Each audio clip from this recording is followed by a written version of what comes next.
अध्यक्ष जी, महामहिम राज्यपाल जी के अभिभाषण पर माननीय सदस्य श्री योगेंद्र उपाध्याय जी के द्वारा प्रस्तुत धन्यवाद प्रस्ताव, जिसका समर्थन माननीय सदस्य श्री विक्रम सिंह जी ने यहां पर किया था,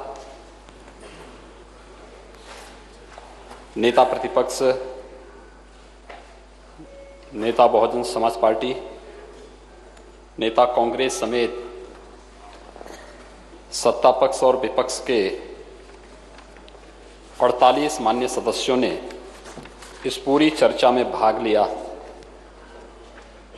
मैं सबसे पहले इन सभी माननीय सदस्यों का हृदय से धन्यवाद देता हूं कि श्री राज्यपाल के इस अभिभाषण प्रस्ताव पर विधानसभा में चली इस महत्वपूर्ण चर्चा में लोगों ने रुचि से भाग लिया और सभी माननीय सदस्यों ने अपने दल की भावनाओं के अनुरूप अपने विचारों को व्यक्त करते हुए लोकतंत्र के इस मंदिर को संवाद का एक महत्वपूर्ण मंच प्रदान किया है। वास्तव में लोकतंत्र की हमारी सबसे बड़ी ताकत ये संवाद है। आपस में सहमति असहमति हम सबके बीच में हो सकती है,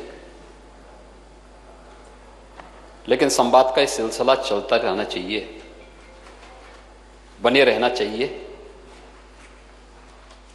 और 48 माननीय सदस्यों का इसमें भागीदार बनना, बल्कि मेरी तो इच्छा थी कि और भी माननीय सदस्य इसमें भागीदार बने, क्योंकि श्री राज्यपाल का अभिभाषण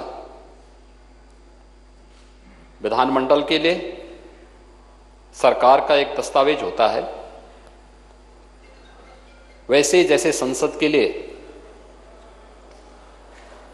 महामहिम राष्ट्रपति का अभिभाषण होता है, शासन की उपलब्धियां और भावी योजनाएं इस अवसर पर अभिभाषण के माध्यम से रखी जाती हैं और एक दिशा, एक दृष्टि न केवल सरकार के लिए बल्कि प्रदेश के लिए सदन में हुई चर्चा परिचर्चा के माध्यम से प्राप्त होती है। मैं इसके लिए श्री राज्यपाल जी के प्रति हृदय से आभार व्यक्त करते हुए जिन सभी मान्य सदस्यों ने इसमें भागीदार बनकर के इस चर्चा में भाग लिया या इस चर्चा में उनकी प्रत्यक्ष या अप्रत्यक्ष रूप से उपस्थिति रही है, कुछ मान्य सदस्य वर्चुअली भी जुड़े हुए हैं, उन सभी के प्रति भी मैं हृदय से धन्यवाद देता हूं। लेकिन महोदय, जो परिपाटी अच्छी चीजों की बनती है और मैं विनम्र आग्रह करूंगा अपने विपक्ष के मित्रों को, खासतौर पर हमारे नेता प्रतिपक्ष तो काफी सहज हैं, सरल हैं, लेकिन गलत पार्टी में होने के कारण अक्सर भटक जाते हैं। अन्यथा वे व्यक्तिगत रूप से बहुत अच्छे आदमी हैं और अच्छा करने का प्रयास भी करते हैं।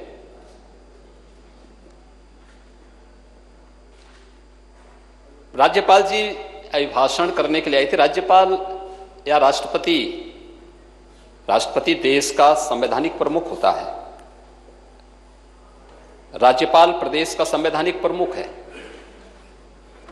अगर अपने संवैधानिक प्रमुखों का सम्मान ये चुना गया सदन नहीं करेगा, लोकतांत्रिक प्रणाली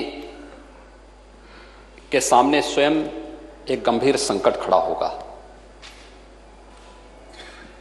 इसलिए संवैधानिक प्रतीकों, संवैधानिक प्रमुखों का सम्मान चुने गए जनप्रतिनिधियों का दायित्व होना चाहिए।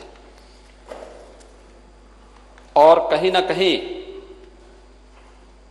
इस मामले में हम लोग चूक करते हैं।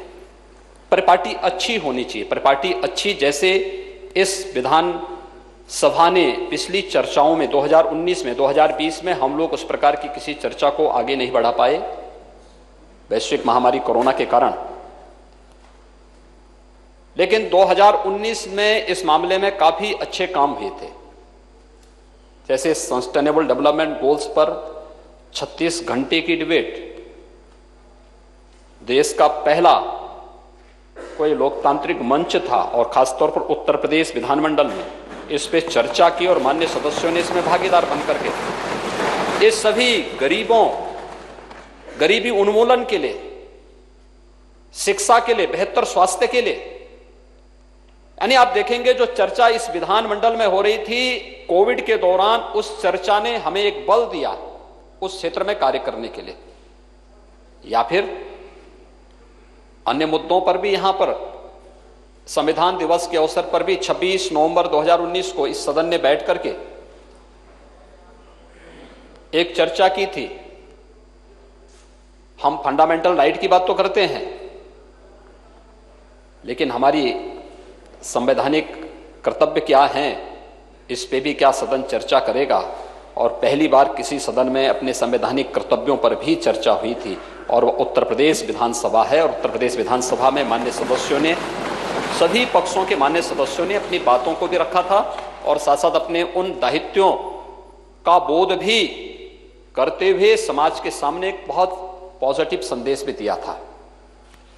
अनुसूचित जाति जनजाति से संबंधित बिल पर भी एक स्पेशल सेशन बैठा था और तब भी सदन में चर्चा हुई थी।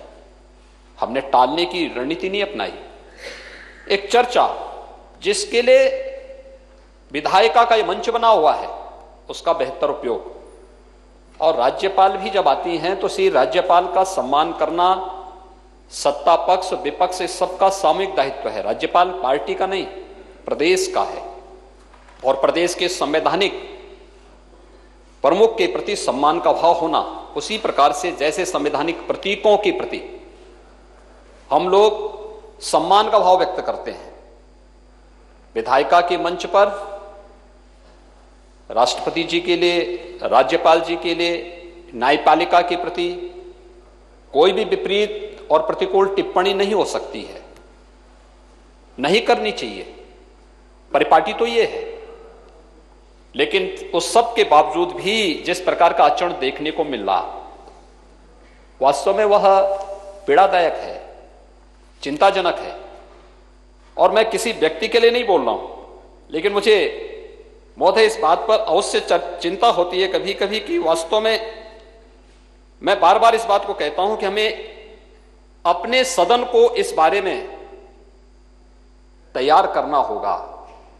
क्यों जनता के मन में एक जनप्रतिनिधि की छवि, इतनी सेवा करता है, दिन रात कार्य करता है, हर एक के सुख दुख में सहभागी बनता है, लेकिन उस सब के बावजूद जो विश्वास का प्रतीक उसे बनना चाहिए नहीं बन पाता है। कारण क्या है? क्योंकि हम लोग ही एक दूसरे को छोटा दिखाने के लिए, एक दूसरे को भ्रष्ट और बेईमान बनाने के लिए हर प्रकार की रणनीति अपनाते हैं और उस प्रकार के वक्तव्यों को देते हैं। और उसका परिणाम है कि जहां कहीं भी कोई जनप्रतिनिधि जाता है, मुझे याद है आज से लगभग 18 साल पहले की घटना है। उस समय प्रधानमंत्री श्रद्धेय अटल बिहारी वाजपेयी जी थे। एक बैठक हम लोगों की चल रही थी। उस समय एक माननीय सांसद आए दौड़े दौड़े और उन्होंने एक बात का जिक्र किया। उन्होंने कहा, साहब हम लोगों को लेट हो गया, ट्रेन में हम लोग चल रहे थे, तब तक एक सज्जन आए और उन्होंने कहा, साहब मैं फलानी पार्टी का नेता हूं।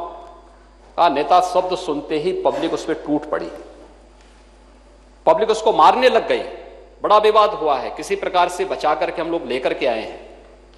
ये स्थिति क्यों पैदा हो रही है? ये क्षरण क्यों हुआ है? कोई बात तो होगी। और महोदय, मैं उस आचरण के लिए कृपया कोई इसको व्यक्तिगत रूप से नहीं लेंगे, लेकिन मुझे अज्ञेय की कुछ पंक्तियां याद आई हैं। आप साहित्यकार हैं, साहित्यिक विधा में पारंगत हैं, और इसलिए अध्यक्ष जी मुझे वे पंक्तियां जब अज्ञेय की याद आई। अज्ञेय एक यथार्थवादी चिंतक थे, उन्होंने बहुत अच्छी बात कही। उन्होंने कहा कि सर्प, तुम कभी नगर नहीं गए, नहीं सीखा वहां बसना, फिर कहां से तूने विष पाया और कहां से सीखा डसना।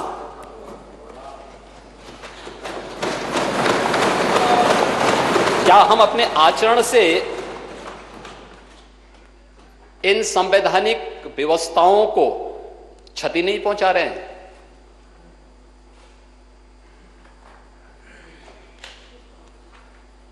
इस प्रदेश के संवैधानिक प्रमुख का अपमान नहीं था, या राज्यपाल जी के बारे में यहां पे टिप्पणी करना इस संवैधानिक प्रमुख का अपमान नहीं था। ये वास्तव में हम विधायिका को अब एक अविश्वसनीयता के दायरे में खड़ा कर रहे हैं। पब्लिक हमें संदेह की नजरों से इसलिए देखती है क्योंकि हम में से हर व्यक्ति कहीं ना कहीं उसके दायरे में आ जाता है। फोटो तो सबका आता है, आ जाता है उसमें। भाई हम बोलेंगे कि उत्तर प्रदेश, आखिर यहां पे हम लोग एक तरफ मांग करते हैं कि सारी जितनी भी व्यवस्था हो इसका लाइव हो, लेकिन उसके बाद हमारे भाषण क्या होते हैं? ये राज्य क्या क्या सत्ता पक्ष का ही है क्या? ये राज्य आपका नहीं है क्या? ये राज्य के प्रति क्या केवल इसी पक्ष का दायित्व है, आपका कोई दायित्व नहीं है क्या? जब आप लोग बोलते हैं कि उत्तर प्रदेश में सर्वाधिक अपराध हो रहा है, उत्तर प्रदेश में सर्वाधिक ऐसी घटनाएं घटित हो रही हैं, और एनसीआरबी की घटनाओं को तोड़ मरोड़ करके जब हम प्रस्तुत करते हैं तो देश और दुनिया के अंदर हम मैसेज क्या देते हैं, संदेश क्या देते हैं? और वही स्थिति थी, वो बड़ी पीड़ादायक स्थिति थी। राज्यपाल महोदया एक संवैधानिक प्रमुख और दूसरा महिला। अगर आप इसको परिपाटी मान लेते कि भाई संवैधानिक प्रमुख का हमें सम्मान करना है तो ये बहुत अच्छी बात होती, लेकिन अगर वह नहीं होता तो कम से कम महिला के नाते तो सम्मान कर लेते। तब भी नहीं किया। एक नई परिपाटी बन गई है। और महोदय, मैं तो आपसे भी इस बात की अनुरोध करूंगा, इस बात की अपील करूंगा कि कभी हमारी इस विधायिका को लोग ऐसा ना मान ले कि ये कोई ड्रामा कंपनी है, कोई लाल टोपी, कोई नीली टोपी, कोई पीली टोपी, कोई हरा टोपी पहन करके आकर के